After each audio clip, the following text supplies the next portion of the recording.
Tired of the everyday routine? Ever dream of a life of romantic adventure? Want to get away from it all? We offer you Escape. Escape, designed to free you from the four walls of today for a half hour of high adventure.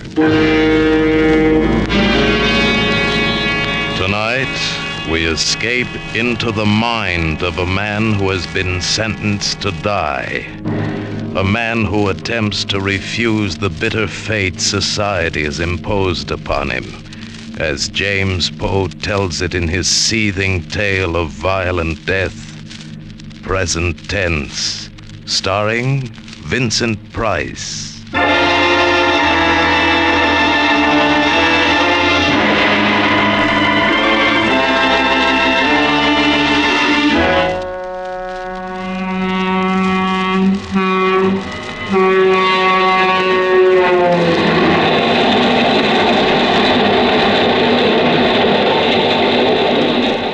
Through the dim pane, the cold, dark land wheels away, and the hills beyond, below the stars, are black and sharp. Dead hills, dark sky. Cold steel below my feet, cold as the face of the officer at my side, cold as the cuffs which link my arm to his, which join us on this journey to the prison, where I die. Want a cigarette? No. Come on, take one. No, I don't use them. Oh. Has this happened to you before? What? Being handcuffed to a murderer. Has it happened to you before? Sure, plenty of times. To an axe murderer? Yeah, there's nothing special, brother. Lots of guys axe their wives, lots of them. I could have escaped after it happened, but I didn't, and now it's too late. Late. Late, ever too late. Never too late, too late, too late. Escape. Escape. If the train were to be wrecked, if the detective were to be killed. Late. Late. The sweet escape. The light escape. The crash escape.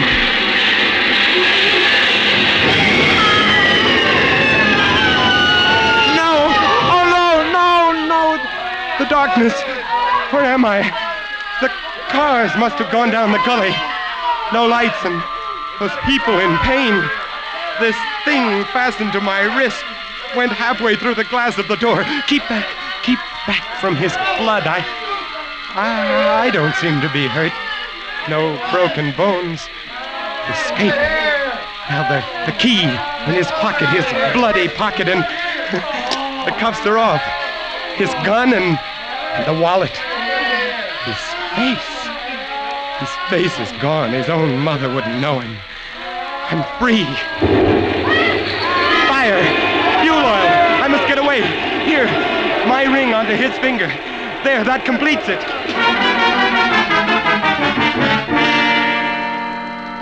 Number 63 from Bakersfield now arriving. Please claim your luggage at the curb. Taxi, mister? Yes. Where to? Up Beverly Glen above Sunset. I'll show you where. Gotcha. Read about the big train wreck? Yes. Understand almost 100 were killed.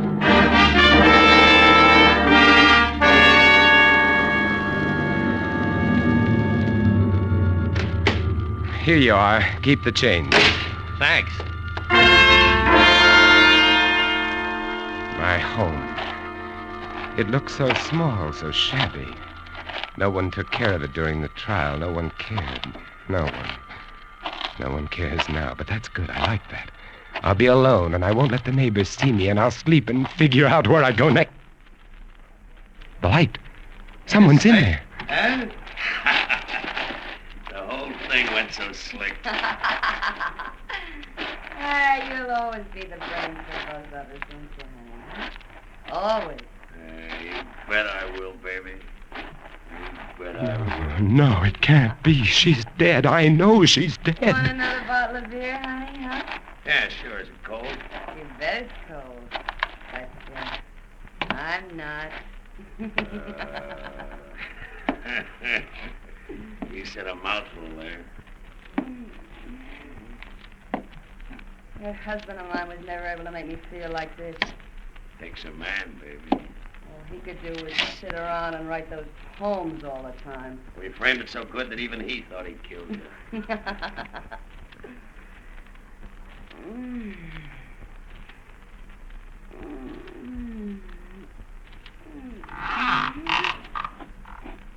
What was that? Mice. You're funny, you know that? You're real funny. Open the kitchen door so quietly and walk softly. Here on the wall by the stove, the cleaver. Hey, honest, I hear something. Are you nervous, baby? Yeah. Relax just a little bit. I see them now. It is she. How did they do it? How did they trick me into imagining the murder? I am innocent. Sweetmeats. That's what you are, sweetmeats. Lover, man. The pig in his dirty undershirt. Soft, weak, white neck, fat on his arms. Pig. Grip the cleaver and walk like a feather. He shall be first. Soft, white neck. Honest, I hear something. What's the matter, sweetmeats? What's the matter?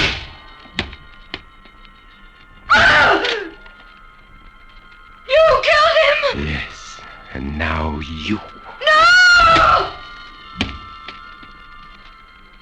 I was innocent, and I thought myself guilty, and now I am truly guilty, and never in my life have I felt so innocent.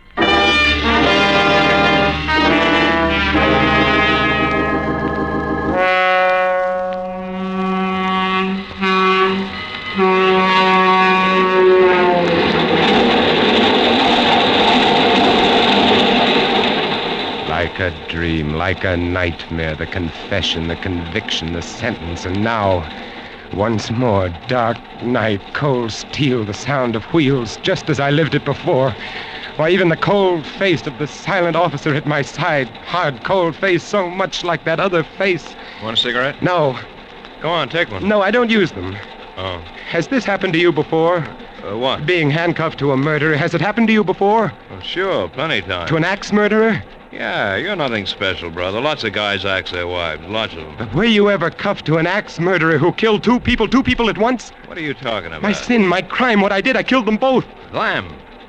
Take it easy, brother. They only kill your wife. Just her, just one, that's all.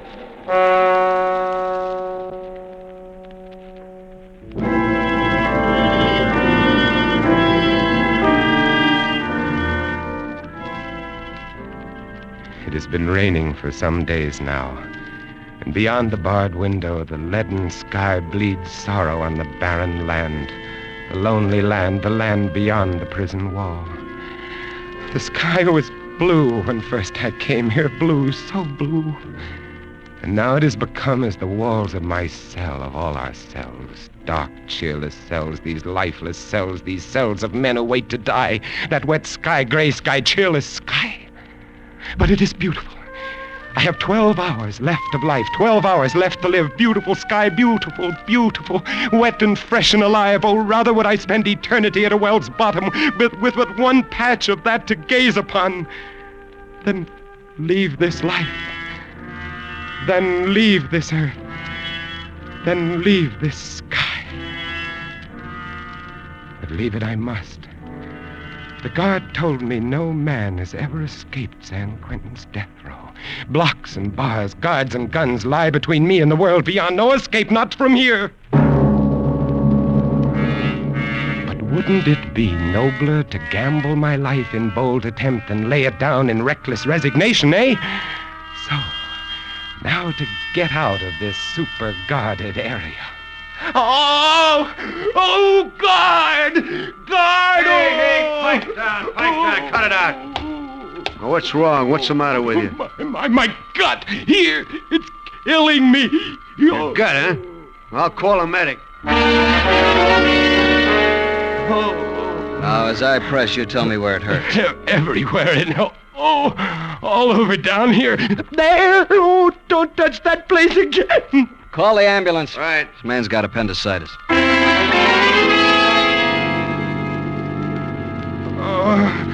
Do something. Well, what do I do? Why did they send somebody with you? The interns are all tied up. They're giving shots today. Well, he's acting kind of crazy. Let's get him over to the hospital block. Now, hurry. I can't drive any faster. My windshield's steamed up. So wipe it. You got a rag? Yeah, here. You could use my hank. Okay, pal. Give him the handkerchief. Oh, my gun! What? Keep right on driving through the gate, or the top of your head comes off. You won't get away with this? I will. I'm betting my life that I will.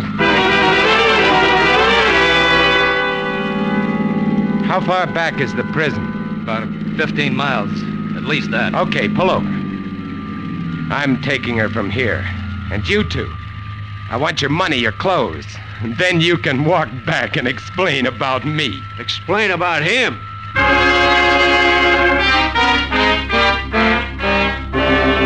They won't find the ambulance for days. Not at the bottom of that canyon.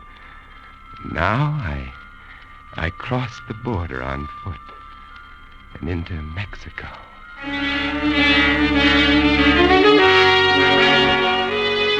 Your drink, senor. Oh, thank you. Say, when does the next bus leave for Mexico City? At 12 o'clock, senor. A little card, bought in a back room with no questions asked, and I become a tourist. 4 days' growth of beard, and I become poor. An empty suitcase with a butterfly net strapped to its outside, and I become a source of amusement. A funny, dumb gringo. And who looks with suspicion on the funny, dumb gringo tourist who is poor? Mexico City is beautiful, but not when you are hungry. Not when you are an American who is hungry. Americans aren't supposed to be hungry. What can I do? All I know is writing, the writing of poetry.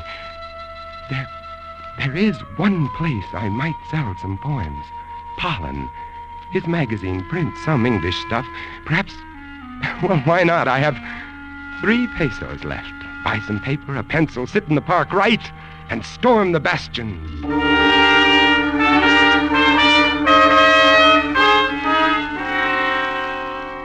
Ah? Ja? Ah. Ja, das ist gut hier. Do you like them, Mr. Pollen? Well, excuse me. Lucida, I have some poems here. Oh, let me see. The river doubled, dreaming droppled, festal passion of my soul.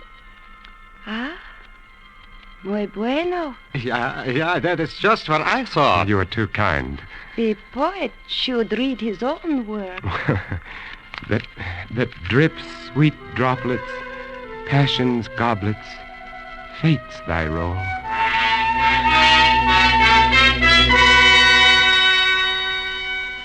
Lucida likes your stuff. A rare woman. And I like what Lucida likes. Aha.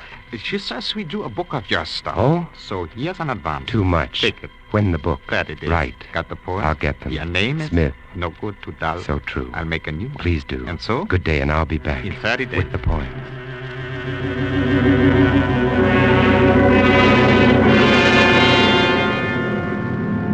America. Miles below, the bleak brown mountains, the desert yellow and red. My own, my native land. My advance money went for new clothing and a round-trip plane ticket to Los Angeles and my new lease on life. In a small file under the eaves of the little house in Beverly Glen, there are poems, more than 1,000 of them, poems which no one has ever seen, poems written in the evenings after work, on Sundays. And now, with the beard and the hat and the glasses, no one will recognize me. A cane. I ought to carry a cane, too. Get the poem. Does someone live there in the house? Has someone bought it? No matter. Get the poems, and then get back to Mexico City.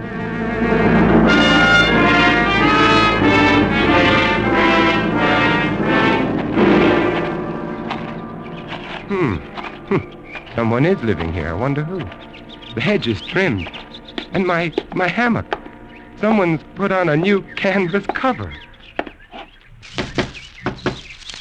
Fred, get the door. When you get it yourself, baby, I'm shaving. Oh, all right. Yeah? Oh, no, it can't be. Well, what do you want? Her face, it's Mary, but I thought I killed her.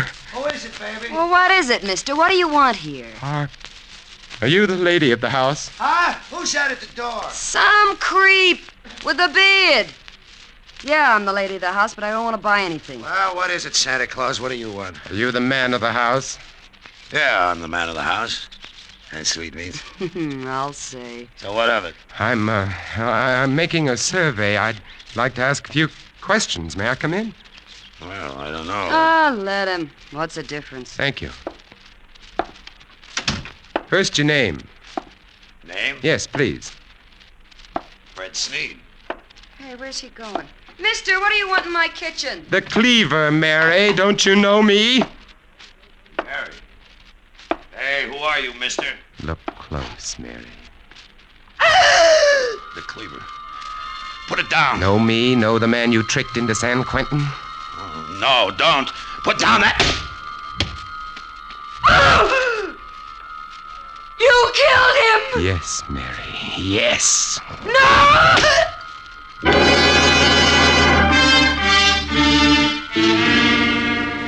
Confession, conviction, sentence, transportation, and... Oh, again the death cell as before. But when I came here, they promised I could keep the beard. They promised I could keep the beard. And it's gone. Gone. I can't remember when. What's that? Who's coming?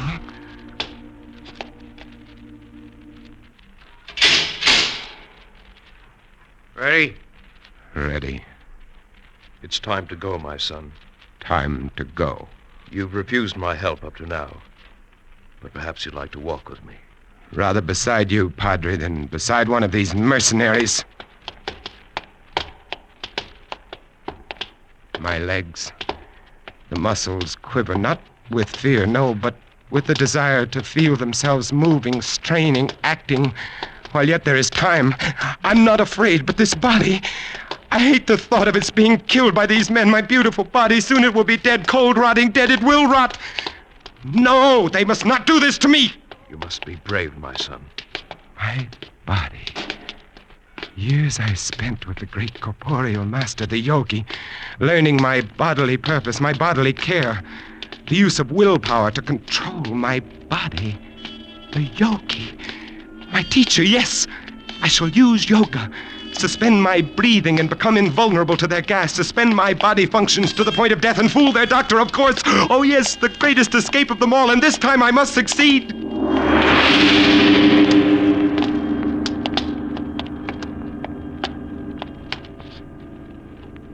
All right, here we are. The room is so small. Somehow I had imagined it would be larger. And here is the chair. Yes, straps, hood. All right, now just sit down. And over there the glass. Take it easy. Small pane with the dark faces seen dimly through. The witnesses. Now lay your arms along these. The whole room is That's it. like some strange this one. sort of time machine. Machine for launching a man into another dimension. So legs. true. Yeah. I'd best begin to prepare it. myself. Relax. Relax. Must relax. It won't be easy. Have you any last words, my son? Yes, one request. Do not allow my poor body to be dissected or embalmed, but on the third day after my death, cremate it. That will be arranged as you desire. Thank you. God be with you, my son. Remember what Christ said to the two criminals. In this day shalt thou be with me in heaven. Now move your head forward a little while I put the hood down. There. Now, when you hear the pellets drop into the acid, don't try any tricks. Just breathe deeply, see? Fumes don't hurt, see? You just cooperate with us. Make it easy on yourself, pal. You know what I mean?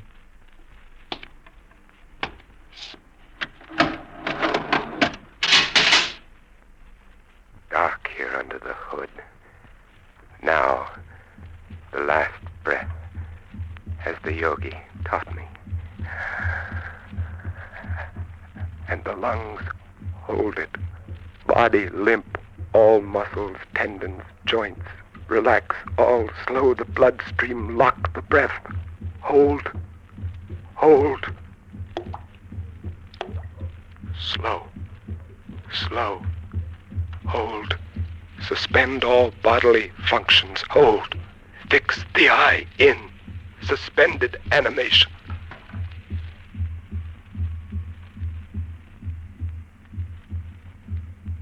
Gently fix the mind on time. Ease the beating of my heart. Time as a picture on the screen of my mind. Slower. Slower. My perception is slower. The time seems to spin by now. Go slow, my heart.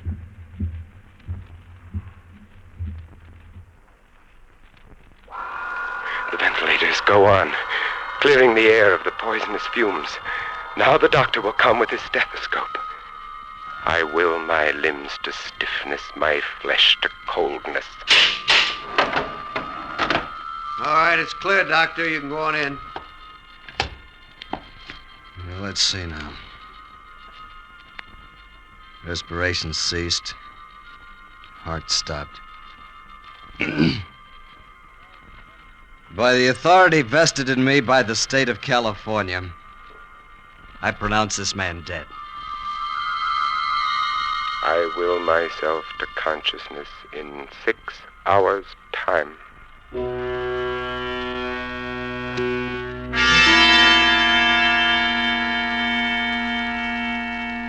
am I? It's dark here and cold, so cold. I must get up and see. Oh, the prison morgue.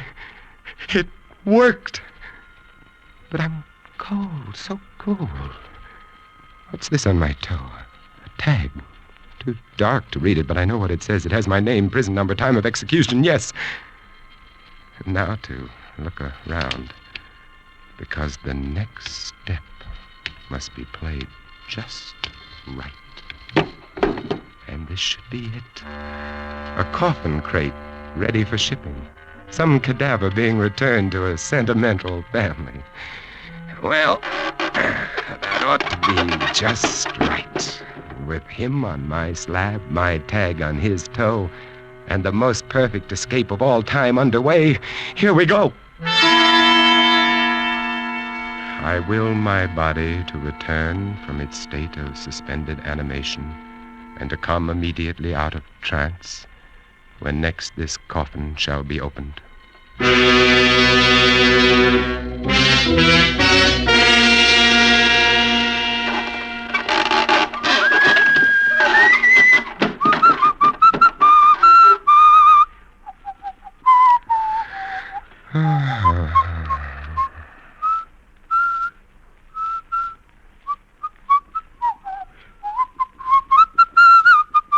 Hello, old man.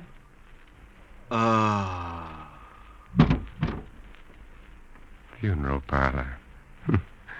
Poor fellow. Must have a bad heart. Let's see. No, it's going. Well, let's hope he's out for a while. This must be the workroom. Light hanging over the work table, and there a locker. Ah, with a suit. Fine. And here in the desk, might there not be some sort of... Yes, here, a petty cash box, and it's quite full. The old boy apparently doesn't believe in banks. And now that Lazarus has returned from the dead, this newspaper, Dateline, I was executed 4 days ago. Now I find myself resurrected in Indianapolis, Indiana.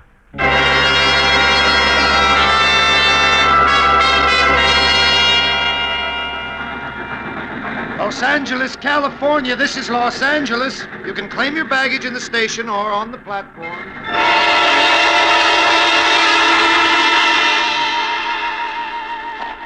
I returned to my home. Beautiful time to return home. My old hammock is there, and my flowers, my yard. Oh, the house is empty.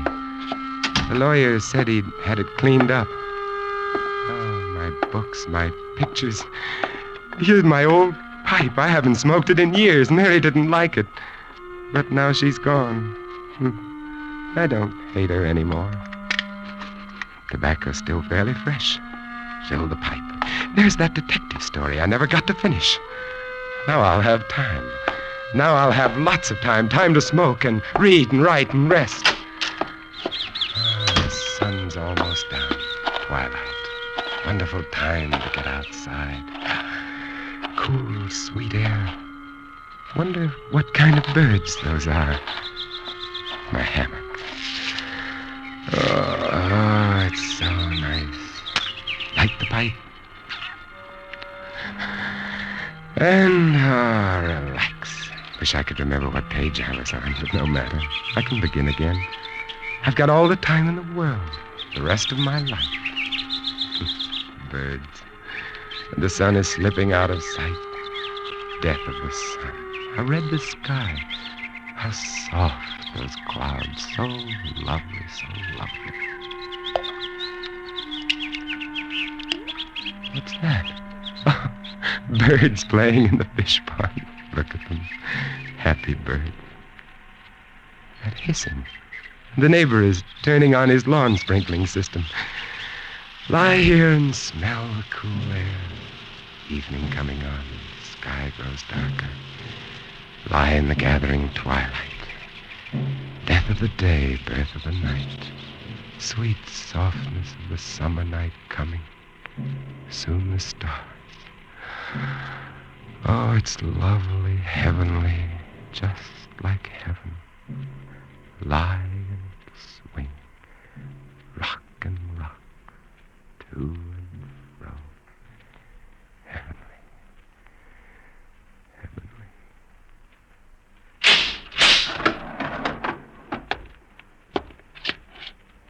By the authority vested in me by the state of California, I pronounce this man dead.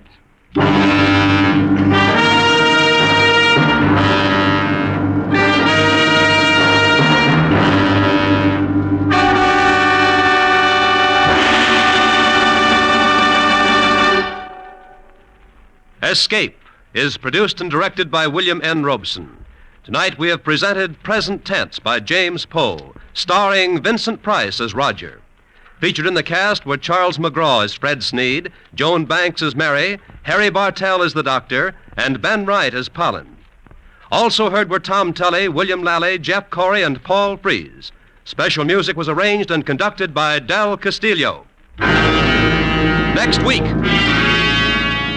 You are alone at the controls of an experimental rocket aircraft, about to be hurled 40 miles out from the Earth's surface into the limitless boundaries of space, into a nothingness from which there may be no escape. Next week, we escape with Graham Doar's imaginative and widely discussed story of a rocket pilot who receives the strangest and most terrible warning in the history of man, the outer limit. Goodbye, then, until this same time next week, when once again we offer you Escape. When Bob Hope visits Bing Crosby on Bing's CBS show tomorrow night, they'll be singing a duet called Have I Told You Lately? That's a good theme for Bing and Bob, for you know and I know that when the two lads get together, the gags about each other's shortcomings fly thick and fast. Tomorrow night, with National Sauerkraut Week as the springboard, Bing and Bob promise one of their most hilarious meetings. So don't miss the CBS Bing Crosby show, which is heard on most of these same stations. Now stay tuned for Pursuit, which follows immediately on most of these same CBS stations. This is CBS, where Wednesday night is Bing Crosby night, the Columbia Broadcasting System.